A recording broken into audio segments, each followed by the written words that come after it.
नमस्कार सर्वांना. श्री स्वामी समर्थ. आबांची लाडकी ताई या यूट्यूब चॅनलमध्ये माझ्या गोडताईंचं आणि मैत्रिणींचं खूप खूप खूप असं सारं स्वागत आहे.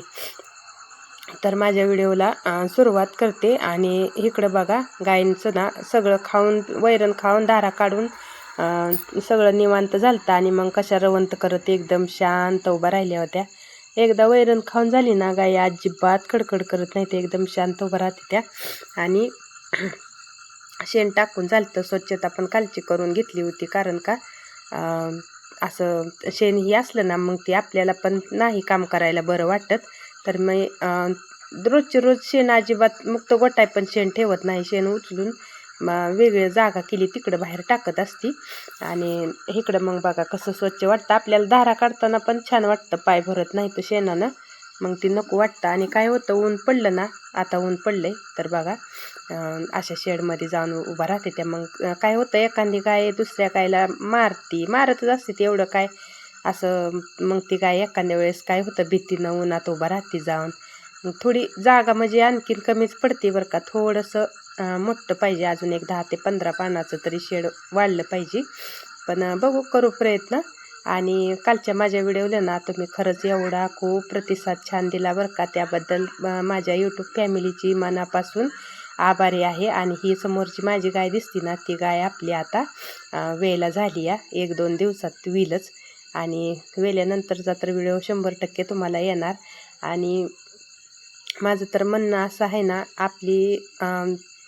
खरंच आपलं मन स्वच्छ पाहिजे. आपलं मन स्वच्छ असलं ना, आपली प्रगती खरंच कुणीही थांबवू शकत नाही. कुणी कितीही काहीही काड्या करू द्या किंवा काहीही करू द्या, पण आपली प्रगती खरंच नाही थांबवू शकत, असं मी तर म्हणेन. आणि इकडं ना परत अर्धा एकर मकवण विकत घेतलं. आणि विकत घेऊन मुरघास केला. मुरघास अर्ध्या एकरात ना 3 टनाच्या 3 अशा, म्हणजे 3 टनाच्या 3 बॅगा अशा, ती 9 टन. आणि परत 1 टनाच्या 3 अशा, ती 3 टन असा एकदम टोटल 12 टन मुरघास अर्ध्या एकरात झाला. मकवान एवढं चांगलं होतं ना, दाट पण होतं आणि उंच भरपूर होतं, त्यामुळं वैरण पण त्याची भरपूर अशी पडली. आणि 1850 रुपये गुंठ्यानी घेतलं होतं. मकवान एकदम मस्त होतं आणि पकलेलं मकवान होतं. त्यामुळं मुरघासना असा मुरघास जर घातला ना, तर मग गाईचं दूध पण वाढतं.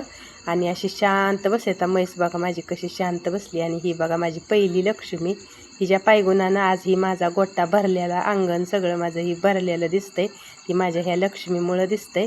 तर हिला मी कधीच विसरणार नाही बरं का. आणि एवढं म्हणजे माझ्या आनंदाचं कारणच माझी ही लक्ष्मी आहे.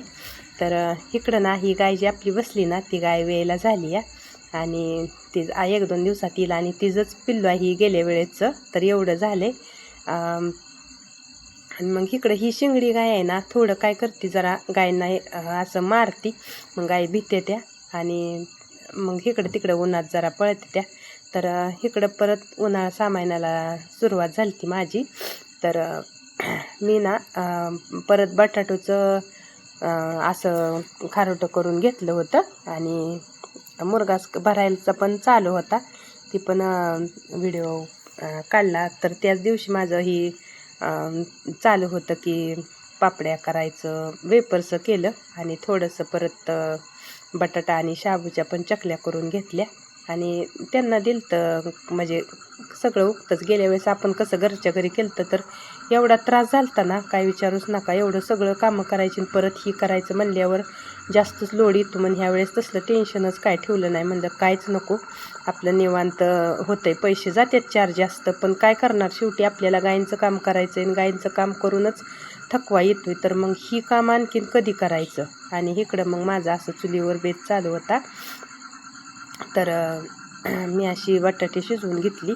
आणि बटाटे शिजायला टाकली. तोपर्यंत इकडं ना थोडंसं म्हणलं वेपर्सं पण करून घ्यावं. मग साल काढायची चालू होती माझी. थोडंसं केलं, जास्त नाही केलं.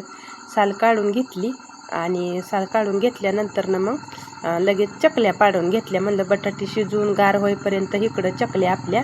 तर ही चकल्या ना पाणी घेतलं, पाण्यात तुरटी टाकली आणि चकल्या सगळ्या अशा करून घेतल्या. आणि तुरटीच्या पाण्यातनं धुवून स्वच्छ केले ना मग आपलं वेपर्स अजिबात काळं पडत नाही.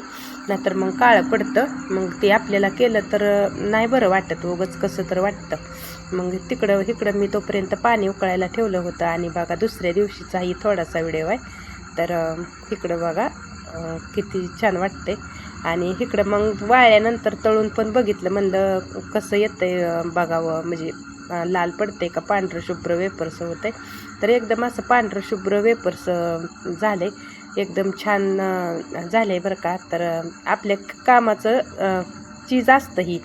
बघा किती छान दिसतंय, फुलले त्या पापड्या पण छान आणि वेपर्स पण छान फुलले ती.